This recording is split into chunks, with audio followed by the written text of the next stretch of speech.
Hello, everybody, and welcome back to a brand new Florida Holidays podcast. My name is Abby, and I am joined today, as always, by my lovely co-host, Zara. Hi, Zara. How are you doing? Hello, I'm good. How are you? I'm really well, thank you. Very Good. well. What are we talking about today? We are talking about the very best time to visit Orlando. What actually that is. Oh, okay. That is like the $1 million question. It is, yeah. We get asked that such a lot. Yeah. It's a completely different beast than anywhere else. The weather will be really variable depending on the time of year you go. There'll be different events on. Crowd levels. Yeah, depending if you're traveling with a family or if you're traveling as a couple, you know, or a multi-generational family even. There's so much to consider about what might be the best time for you to visit Orlando. I'm firmly in the April and October camp. That's very sure of you. I will stand by that. So April and October are my favourite times. Okay. But let's see how we get on. Yes. A bit of friendly debate. I love it.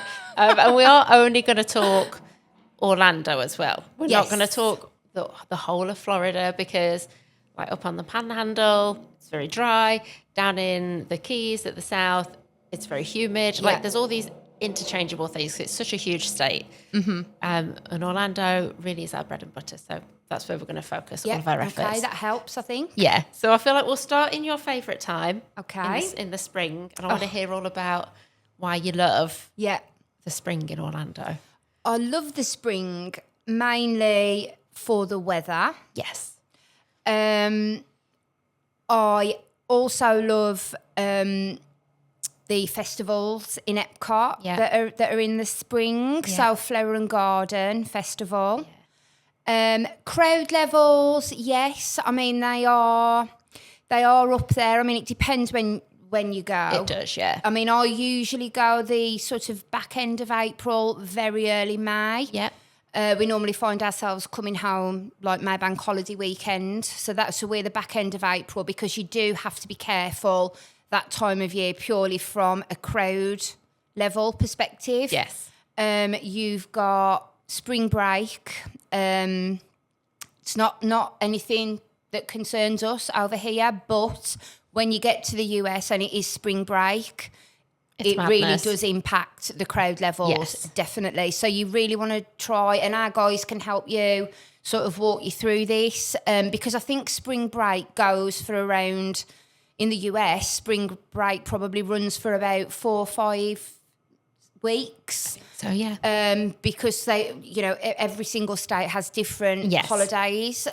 So you need to bear that in mind and we can sort of tell you when to avoid because, it's not a massive event for us here, but over there it does definitely affect the crowd levels. Yeah. For example, you would think of, if you're travelling from the UK, you would consider Easter in that springtime. If you are a family, perfect time to go, school holidays. Yeah. If you are traveling maybe as a couple or a group of older friends, you might choose to avoid Easter. But as you said, we don't always think about those US holidays. Yeah, and I would always try and consider that whatever time of year you go, because any annual holiday or annual celebration in the US, that will absolutely affect your crowd levels, affect your pricing, affect availability. So you definitely want to give them some consideration, even if they don't affect us sort of over here in the UK.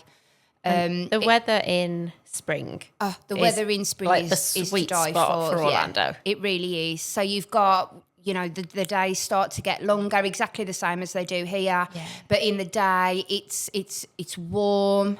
It's sunny, it's bright. You're not going to get, within reason, you're not going to get those afternoon clouds and the storm build up. You get longer days. Evenings can still be cool. Yeah. But not cold. Yes. Like for us, weather-wise, when you're thinking about the weather, it's sunny, it's lovely, less rain, less humidity, which I know is a big one. So that is why I, from a weather perspective, will say April is my go-to. Yeah. And of course, you have got the Flower and Garden Festival at EPCOT. So I love food and wine. Yes. I do. I love food and wine. But I think it is the most well-known festival at EPCOT. That's sort of later on in the summer and into the fall. But Flower and Garden is a little bit of a lesser known one. It's slightly smaller. It doesn't attract, it doesn't attract the huge drinking around the world type people that you can sometimes get at Food and Wine. Yes. There's a really good mix of food and wine, so you get a lot of the food booths, a lot of the special edition drinks and things like that. But you also get the beautiful topiaries. And I think as well, the other one is the Art Festival. Festival of the Arts. Festival of the Arts. I think that might be March. Yes, I think it is up there somewhere. So depending on when you go, you might get the Festival of the Arts or you might get Flower and Garden. But you've got the beautiful topiaries. It really is one of the most beautiful times to visit EPCOT. Yeah. Everything is planted up. So, that would be my vote for April. Those topiaries are beautiful. Yeah. For anybody who has not quite seen them, they are a work of art. If you get on trusty Google or whichever your preferred search engine is, and Google the Flower and Garden Festival, it's gorgeous. They have Captain Hook is the one that sticks in my mind. I love that one that they did of him. And they've done Encanto ones as well, and they've carved them into the most beautiful characters, and they're so precious. They're absolutely stunning. They are, yeah. It's a good time as well, actually. A good time of year to visit Discovery Cove. Yeah. It's got like your beachy feels right in the heart of Orlando. It's nice and warm, so you can dip in the water, but it's not so hot that you feel like you're out in the blazing heat. sun all day. Yeah. It's a really good time to think about Discovery Cove. Definitely. And I mean, it's great for preschoolers as well, I think, because it is just lacking that humidity. Yeah. It's still, as we've said, lovely and warm, but it lacks that humidity.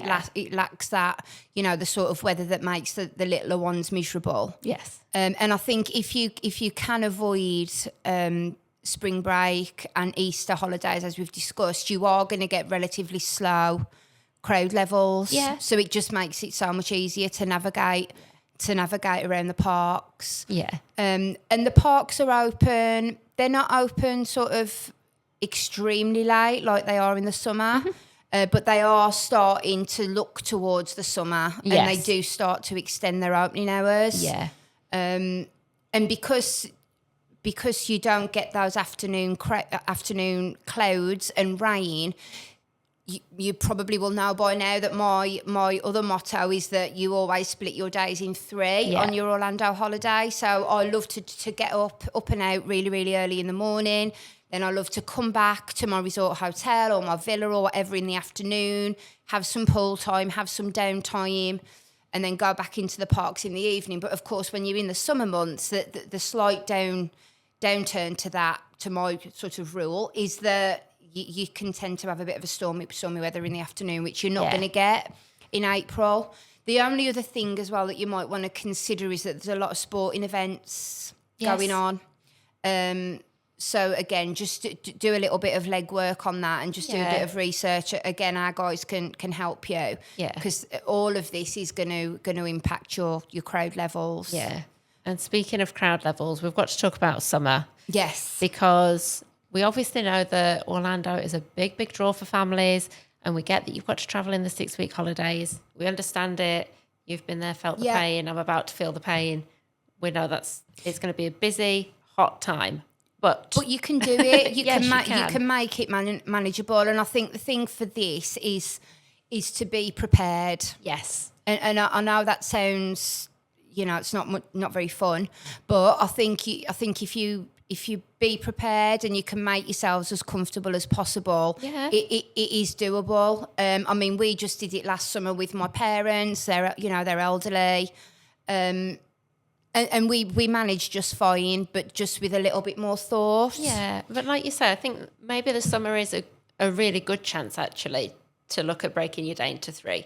I know you were saying perhaps in the sort of the afternoon that might interrupt that designated pool time that you've got, but you could still go back to the villa and chill out. You could go back and, freshen up because it's humid. Yeah. If you're planning on going out to a different park, maybe in the evening, or you're going somewhere else entirely in the evening, that's a really good opportunity to break your day up, take a minute, get refreshed, and then sort of head back out of the evening. And also, as you've said, talk to our teams as well. They know when the sweet spots are over those 6 weeks summer holidays of when you actually can find a great deal. So we know that the last sort of 10 days-ish of August gives you normally quite a great price for a school holiday break. It does, because the US children are generally back. Yeah. They sort of break up from school, you know, in June at some point, and they are starting to think about back to school and going back to school early August. So if you've got to do the summer school holidays, maybe try and think about the sort of back end of August. Yeah. And every cloud, you know, I mean, if you do that, if you go that back end of August, you're going to have all the summer activities, all the summer vibes, and then you'll find from that second week in August, unbelievably, you start to look at Halloween. It's Halloween Central. So you've almost sort of getting, you know, you get the best of both worlds. Two seasons really from that one holiday. Yes. I think the thing that I always do, and is definitely worth thinking about, is on your water park days. In the summer, I would always be at the water parks again for rope drop. Oh, yeah. Because a lot of the time, it's the lightning, isn't it? So if there's lightning in the area, they will close those wave pools down. Yeah. So, and the cloud builds throughout the day. So I think definitely on your water parks, I know we sometimes think of those as a bit more of a lazy day, slower start. Yeah. But I think in the summer it's really important that you do get into the water parks earlier on in the day, so that you are still coming out by lunchtime, and you're avoiding any potential closures of rides and things like that, and the wave pools, because if there's lightning in the area, they will tend to close everything down. That's really good advice. Yeah, I would definitely sort of consider that. And I think as well, with going in the summer, we're British, aren't we? Yes. So yes, you get a lot of rain, but it doesn't need to scupper your plans, really. No. I mean, it's warm rain, it's not cold. Like being in a shower, it's very odd. I love a good rainstorm. Do you? I think it's great fun. So I think it's gonna be wetter. It is gonna be humid.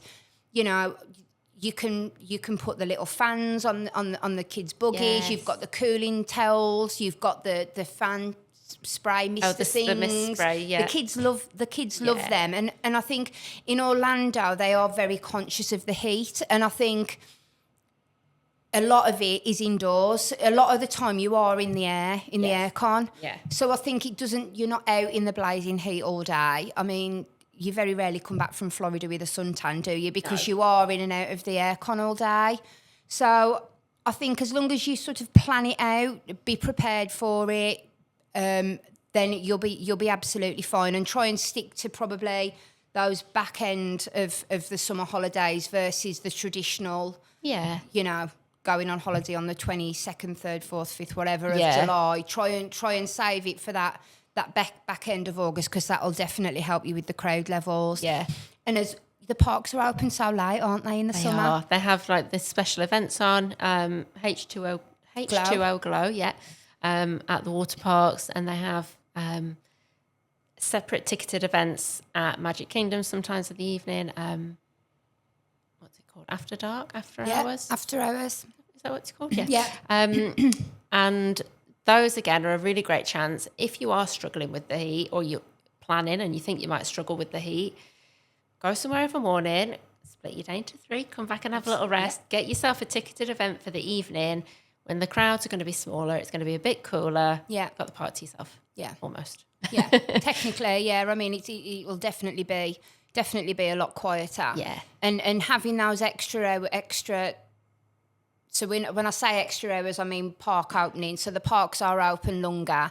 So Magic Kingdom can be open until midnight some nights. Yeah.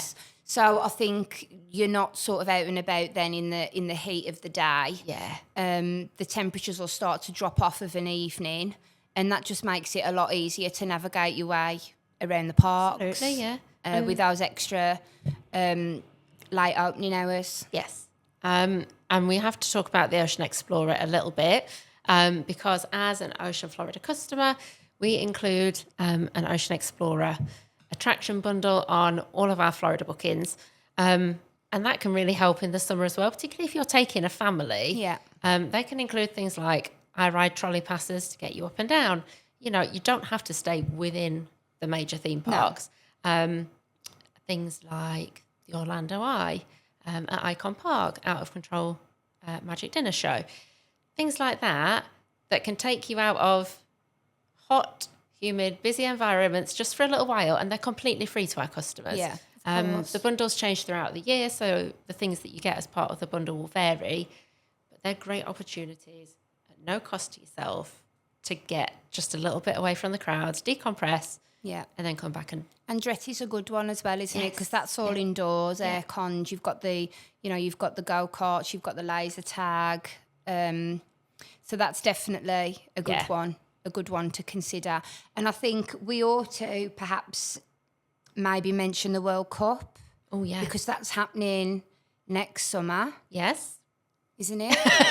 Yeah. Said by two pros who clearly know what we're talking about when it comes to football. Yeah, but there's that's definitely something that the dads and a lot of the moms and the football mad kids are going to want to think about. But Orlando is a really, really good spot. They have got that many sports bars. Fantastic. That you'll be able to go and watch the game in again, escaping the heat. So I think, Orlando's a good option for those that want to. There's definitely going to be no one missing out on the World Cup. Oh, absolutely, in Orlando anyway. Yeah. That's for sure. With it being on USA home turf, like you've not got to stay up with the time difference. Like I feel like there's never been a better time if you're a football fan to get yourself to Orlando for the World Cup. Absolutely. Yeah. The very first time that I went to Orlando was in September. Yeah. Which is a questionable time of year to go. Not going to lie. It was, like you said, hot, humid, fairly rainy, but the crowds were a lot smaller. Yeah. So this is a great time to think about if you're a Disney adult, if you're traveling as a couple, group of friends, maybe you've got older children, you don't have to consider taking them out of school, grown-up children like yourself. It's a really great time of year, actually, to consider heading to Orlando. Yeah. Like I say, the American kids are back to school, the British kids are back to school, parks are quieter. If you can brave those rainstorms, either take it in your stride, pull out your ugly poncho and just roll with it. Yeah, just rock the poncho. Yeah. It's so sweaty and humid, aren't they? Yeah, they are. But needs must. Absolutely. Needs must. Of course, then we come into like full-on Halloween season as well. Yeah. As you previously said, Halloween starts in August. It does. It starts in August, and September and October it is in full flow. Yeah. Halloween Horror Nights, Mickey's Not So Scary, Halloween Party.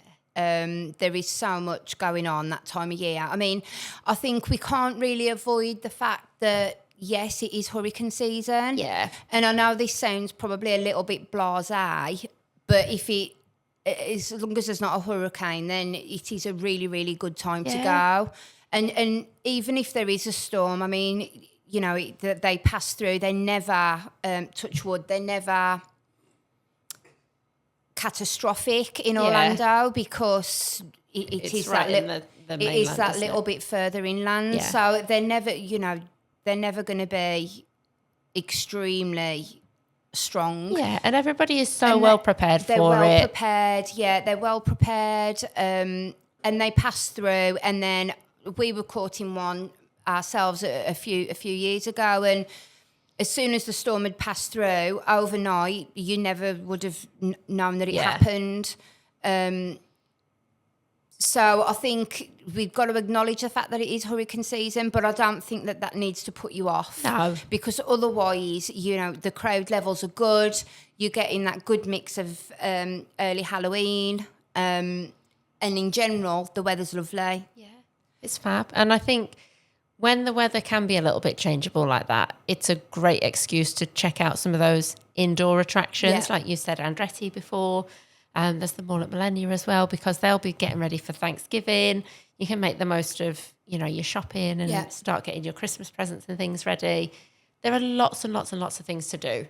I don't want people to be put off by the fact that the weather can be a bit changeable. Yeah. Like I say, October is our go-to time of year. We absolutely love October because it's lovely. Weather's lovely and warm in the day. The storms are tending to sort of drop back a little bit, and you've got all of that Halloween fun, which is always a good thing, and minimal crowd levels. So I think September is probably the lowest crowd level. And then it starts to creep up, but not in a big way. I think, providing that you can avoid Thanksgiving, which is the sort of back end of November, then I think any time from a crowd level in the autumn is a good time to go. Yeah, and you get some really, really competitive prices. Absolutely, yeah. Before you dive into full-on holiday season, before that brings us into Christmas. Yeah, that brings us really nicely around to Christmas. So we're talking like December, obviously is core Christmas month, and then January, February sort of tail off the last couple of bits of winter. December can be pricey. It's a very popular time for travel. Yeah. Obviously, we can't just forget that, people from all around the world travel to Orlando at that time of year. You've got families visiting each other. It gets busy. It can be expensive.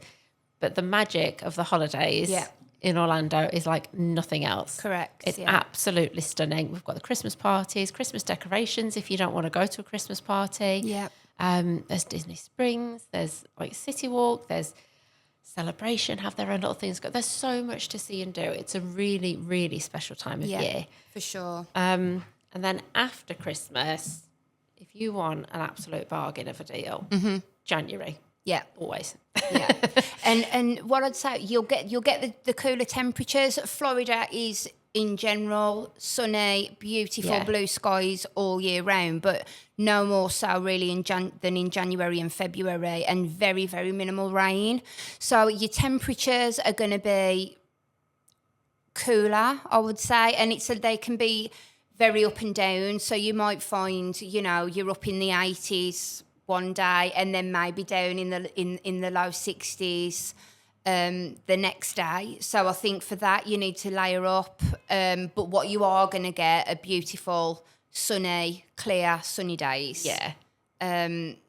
Which I think is what everybody, Absolutely. particularly, we don't always like it hot, do we? So it's a really, really nice time to go. And like you say, the prices are just unbelievable, aren't they, that time of year? They are, yeah. And it's actually a really great time of year to get out and do things like Boggy Creek on the airboat ride. So I think November through April, a lot of the wildlife sort of flock. That's the closest part of the Everglades to Orlando, so you can get out on the airboats. There's a lot less mosquitoes. Yeah. You don't want like a face full of mosquitoes while you're on the airboat. Yeah. And it's great for park hopping. Don't get too hot and bothered. Yeah, absolutely. And I mean, Animal Kingdom as well. Yeah. You're going to see, versus going in the summer, you're going to see, if you were to do the safari in Animal Kingdom, for example, the animals are so much more active that time of year. So that's going to be a whole new view, isn't it? If you're normally going in the summer or in the hotter months, you're going to see all of the animals like you've never seen them before. Yeah. I feel like I can see why you've chosen April and October. Yeah. But there definitely is something for everybody year round. Yeah. It depends entirely on what your holiday style is. Yeah. And let's not forget, again, we're just talking about Orlando. This doesn't talk about the beaches, the Everglades, going up through the Panhandle. It depends where you're going. So if you are going to those other places, definitely ask our travel experts for their advice, and they'll be able to help you out with that for sure. Absolutely. And I think even if you go in the winter, that it doesn't mean you can't do the beaches. Yeah. As I've said, you have still got that glorious sunshine. It allows you to do maybe sometimes a bit more of the activities that you can do. So like the bike riding, sometimes that you might be too hot to be out and about on a bike, for example, through the summer. But it sort of opens up a different world really when it is a little bit cooler. Yeah. So I think any time we are biased, aren't we? But I think any time is a good time to go. You just need to You have just the need to- knowledge yeah. really, and just have the insight into what to expect when you get there. Be prepared, and I think you're going to have a great trip no matter what time you go. And the crowd levels, yes, you're going to have crowd levels certain times a year, but there's ways to overcome it, isn't there? Yeah, You've got absolutely. you've got Lightning Lane, you've got, you can stay at a certain Universal hotel to get your Express Pass benefits. So everything can be overcome. Absolutely, I think is the message, isn't it? Absolutely. I think you've totally hit the nail on the head and summed up course. the whole episode beautifully. Okay, wonderful. So on that note, we will say goodbye. Thank you for watching another episode of the Florida Holidays podcast. We're on your socials on Spotify and YouTube.